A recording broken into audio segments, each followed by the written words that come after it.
Tonight, support for a royal commission into the Murray-Darling Basin Plan gains support, and a Sydney to Hobart winner this year's Lincoln Regatta champion. With the latest from around the region, your nightly news with John Hunt begins now.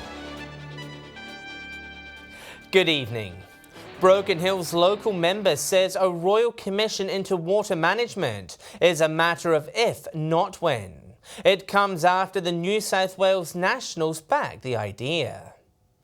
Growing support for an independent inquiry. The water plan is not working. There's not enough water for the environment, there's not enough water for communities, and there's not enough water for agriculture, so something has to change. The chances of a royal commission into the Murray-Darling Basin Plan were bolstered this week, with the State Nationals supporting an 11,000 signature petition calling for one. The local member for Barwon saying it's a big step towards finally getting to the bottom of how the system got to where it is. They've realised that community sentiment was so strong in support of a royal commission, and if they continued to deny the public the opportunity for transparency and accountability, then it was going to continue to cost them support. Mr Butler says the recent rainfall and current water flows down the Darling are great to see, but it should not distract from the potential long-term problems the system faces. To get to the bottom of what went on, who made decisions, and to hold anyone to account who needs to be held to account. Local activists say opposition from South Australian MPs to changes of the plan is expected. We have to make sure that the water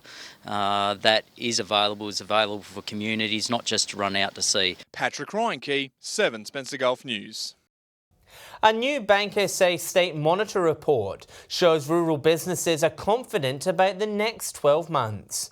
Whyalla traders say the news is a boost for the town and the upper Spencer Gulf. For Whyalla's U-pedal cycles, business is booming. I'm absolutely flat out. We're pretty busy at work these days. We get a lot of customers coming in just for repairs. He says it's a nice change to see local businesses picking up in the wake of Steelworks' change of ownership. I was working at Iron Duke when they were Arium, and I was one of the guys who got made redundant. That was around 4 years ago, and I've still noticed the town is picking up. There was a lot of people worried for a while. Expert says continued support to local businesses is crucial to the town's economic growth. We're all part of the one community. If we shop locally, it's good for all of us. And it's our children that'll get the jobs if we shop locally. People really don't understand how bad online shopping is for a town like Whyalla. We see it quite a lot. The Bank SA report shows a 7-point confidence increase across statewide regional businesses. The Upper Spencer Gulf business confidence was up by 1 point to 105.2 for the review period, which compares to regional overall, which was sitting at 109. Certainly, there is reason for confidence. We've got the lowest interest rates ever, the low Australian dollar. Fantastic for our exporters. Sophia Contagonis, 7 Spencer Gulf News. The state government says it's putting programs in place following concerns youth crime is increasing in Whyalla. The department says a duty of care compels them to report those arriving home after curfew as missing. They also say a $2.8 million program for families at risk of having their children enter the child protection system has been established, along with a $1.6 million family group conferencing initiative. Silverton residents and businesses are rejoicing after a new 4G cell tower was installed. Tourists can now upload their snaps and businesses will now be able to use FPOS. The tower a result of community consultation with energy company AGL when it started work on the Silverton wind farm. People would have loved to stay out here because we couldn't offer them an internet service. Well, now we can offer them an internet service in our 7 rooms of accommodation and they'll love it. So it's going to be a great plus for our little village. The tower is situated across from the local hotel. Leading energy companies say Port Augusta will soon be on the map as a renewable energy hub. The comments come as local businesses gathered for an energy forum ahead of an upcoming festival. Taking the time to talk all things energy. Port Augusta businesses gaining valuable tips from leading energy providers on ways to slash their power bills. Businesses looking to save money, everyone's looking to see how they can cut their energy bills, and with the growing times of climate change and what's happening in the community, I think it's perfect timing for that. Business owners sitting down to learn about the latest methods that'll reduce energy bills. Ways they can invest in technology on their site that can lower their bills and give them more reliability for their power. The session was held in the lead-up to the Green Power Festival in April, which will highlight changes to the city's economy. I think it's part of the transformation of us from coal to renewables, and that's the reason we're putting the festival together, is to celebrate that journey. And Port Augusta's potential as a renewable hub hasn't gone unnoticed by the nation's leading electricity providers. Particularly this region of Australia, where we've got such excellent renewable resources, and if they're harnessed well, they can really add value to businesses. Laura Milovanovic, 7 Spencer Golf News. Still to come tonight, the Lincoln Regatta wraps up for another year, and Wyala's Memorial Oval set for a bright future.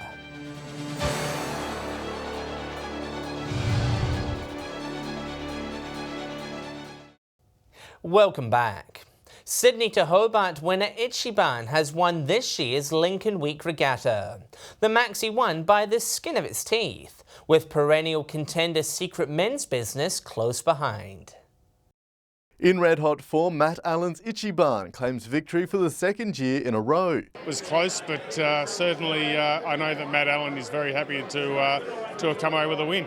Adelaide Yacht Secret Men's Business gave Ichiban a run for its money, with the team placing first in 2 races on IRC. It forced the win to come right down to the final race in what commentators are labelling a battle for the ages. You can't compare this to any other yacht race in South Australia. Ichiban managed to secure the win, SMB coming just half a point behind. Matt Allen proving to be the #1 Tickle Classic boat to defeat. How do you beat Ichiban? She's won the last 2 Sydney Hobarts. We will be back. The 70th year of the event saw a record number of interstate boats compete. Queensland yacht Chinese Whisper steamed to victory in the Adelaide to Lincoln race, breaking a 7-year time record. It's been really great. We've had 10 to 15 knots every day. Great sailing, flat water. With this year's regatta now over, work has already begun on next year's event. Organisers hoping to continue to attract more interstate yachts. This is a regatta you've got to come to. Nathan Regter, 7 Spencer Golf News. Eastern Eyre Peninsula farmers can now access free fox bait from the local Natural Resources Department. The initiative aims to fight increased number of foxes being spotted in livestock farmland. Authorities are encouraging farmers to work together and place bait strategically around their properties. A joint approach is a much more efficient way, not only because it reduces the amount of work that each individual farmer will have to do, but it also increases the efficiency of the program by covering a bigger area. The bait will be available till the 6th of March. Wyala's Memorial Oval has just completed their irrigation installation as part of Council's oval upgrade. Brand new lights will also soon be constructed, opening up the opportunity for possible night games into the future. A new facelift for this popular oval, turf renovations, a new irrigation system, goalposts and a scoreboard, just some of its key features. Footy league's looking to start in May, so working hard to try and get it all in by then. It is an exciting time. We know there's a bit of hard work to come this year with limited access while they're renovating the oval, but at the end of the year we're going to have 2 great ovals in Wyala to play both football and cricket on. And the main feature the town are excited for, improved oval lighting. The lights making it possible for sporting clubs to hold games at all hours of the day, with council encouraging multiple sports to take advantage of the new oval once it's complete. The Footy League will have the option to host some night games here if they like. Already happening at Bennett Oval, so similar to that. But definitely other opportunities even for the Cricket Association. Club's really excited with the opportunity to host night T20 cricket games. The club is hopeful the upgrades draw larger crowds and in turn more revenue for them. Sophia Contagonis, 7 Spencer Golf News. Sydney's famous Mardi Gras festival is happening this Saturday night, with Port Augusta residents invited to a special screening. The local Headspace will host a special viewing party. This small courtyard is set for a big transformation on Saturday. It'll be turned into Party Central, offering locals a safe space to watch a live broadcast of the Mardi Gras parade in Sydney. I guess not only for us here to celebrate it, but everybody across the planet's going to be able to just tune in and watch it at the same time. The event coming together following the popularity of their first rainbow event held last year. I guess it's an extension of our Lions Pride event. Based on the success of that and the discussions with the young people, this just fell into place and a perfect opportunity to, I guess, raise awareness and show that support for the rainbow community. Organisers hoping to give people a place to feel comfortable. We're hoping that each event that we do will encourage more and more people to come out of the woodworks maybe and be more open to being who they are. Always trying to encourage a safe and inclusive community. So everything that we do, if that promotes that and encourages that in Port Augusta, we'll support it 100%. The event gets underway from 6:30. Laura Milovanovic, 7 Spencer Golf News. Stay with us. Port Pirie's art gallery ready for the Sala Festival. And 4 new art exhibitions ready to open in Broken Hill.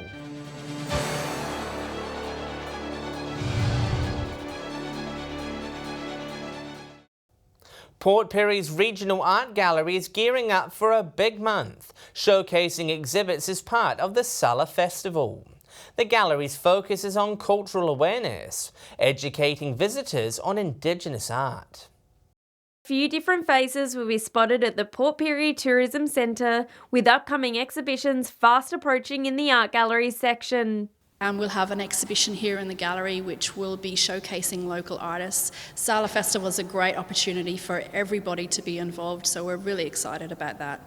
The events calendar is quickly filling up, with renowned artists Robin Stacey and Angela Valamanesh stepping up on the regional stage. And there are so many exciting exhibitions and events happening in the gallery. We want to activate it as much as we can. So this year's it's got to be a massive year for the gallery. It's not going to stop there, with many school groups and guided tours available and workshops kicking off Mad March.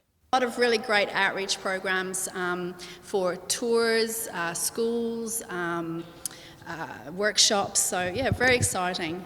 Staff say there's an important message behind the artwork, educating visitors on cultural awareness. It's a lot different creation stories and local Indigenous stories from far north Queensland. So we've had a few groups down from Port Augusta doing some cultural awareness sessions.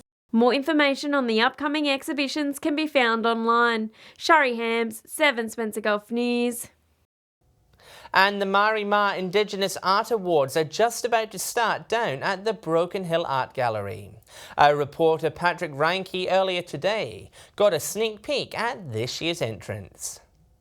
A wide variety of entries for this year's Indigenous Art Awards, the judge finding it hard to pick a standout. Judged quite a few different Indigenous Art Awards around the country and walked in today and went, wow, okay, my job's going to be a lot harder than I thought, because usually you walk in and there's one work that really stands out. Tonight sees the unveiling of all the entered pieces. In its 10th year, $10,000 of prize money is up for grabs across multiple categories. The first prize is $5,000.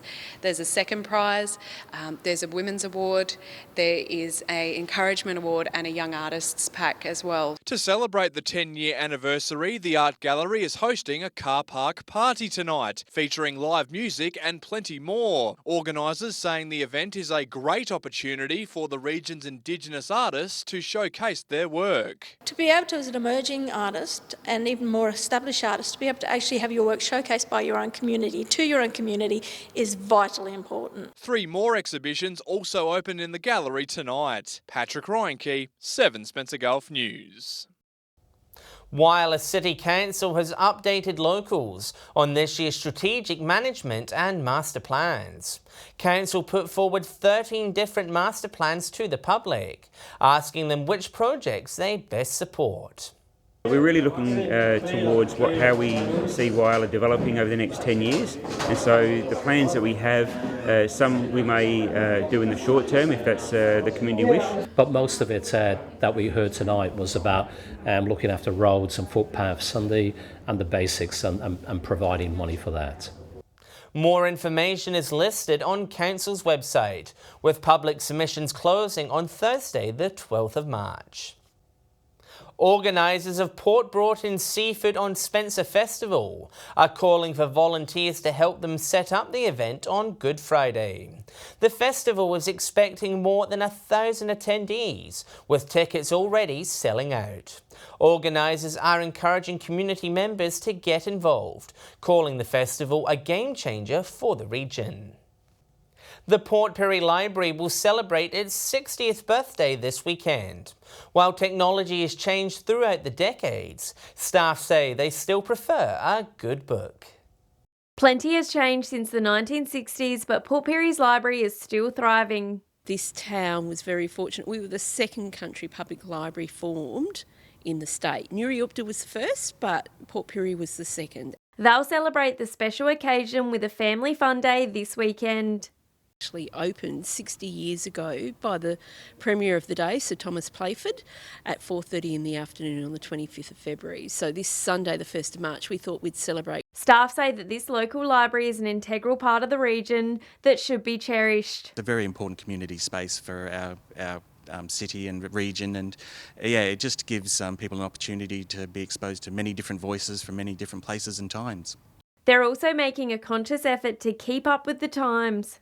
So libraries have moved with the technology. We run computing classes, you can download e-books for free from the library catalogue. This weekend's festivities will kick off at 1 o'clock in the afternoon. Look at the amazing space we've got, the environs, the gardens. We're part of the cultural precincts. Shari Hams, 7 Spencer Gulf News. Stay with us after the break. We preview the weekend's cricket action. And Britt will have the weekend weather forecast.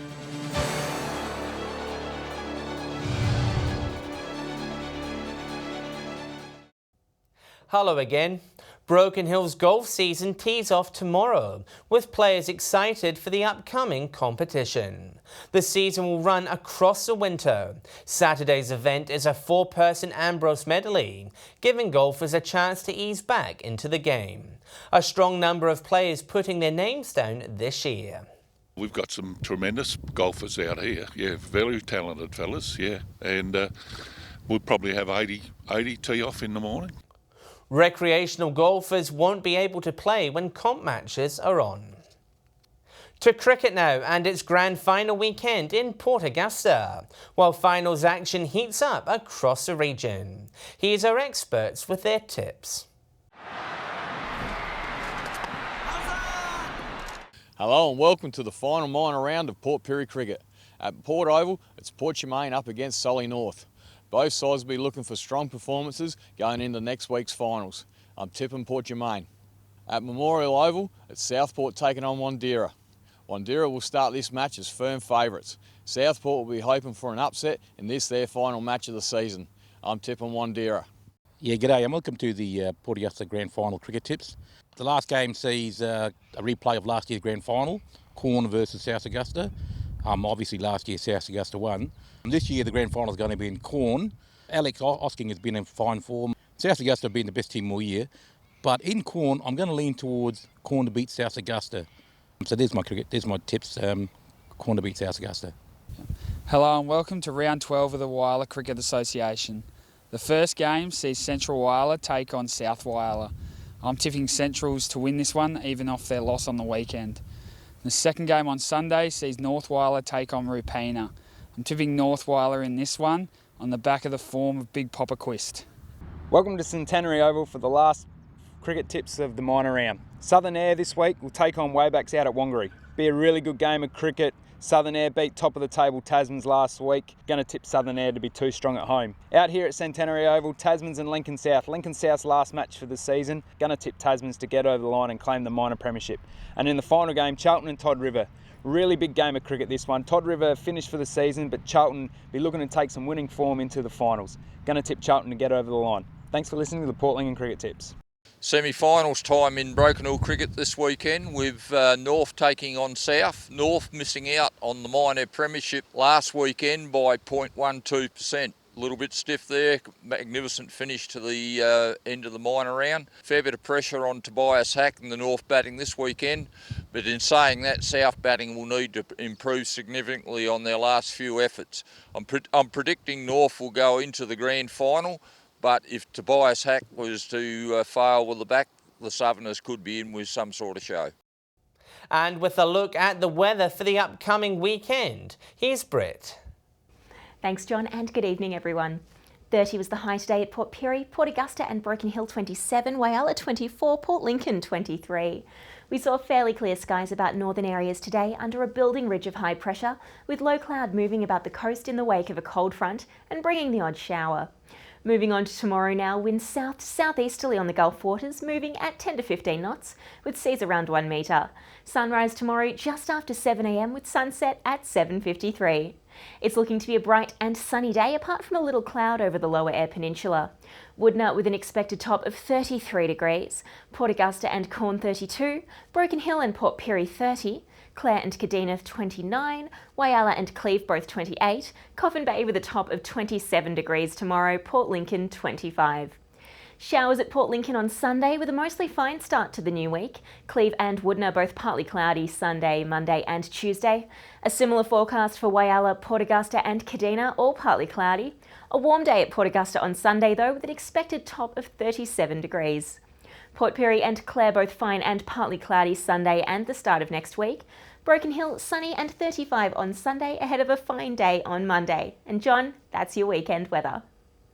Looks like a great weekend ahead. Thanks, Britt. And that's the local news this Friday evening. Thanks for joining us. I'll have updates later, but until then, have a great weekend. On behalf of the team, it's good night.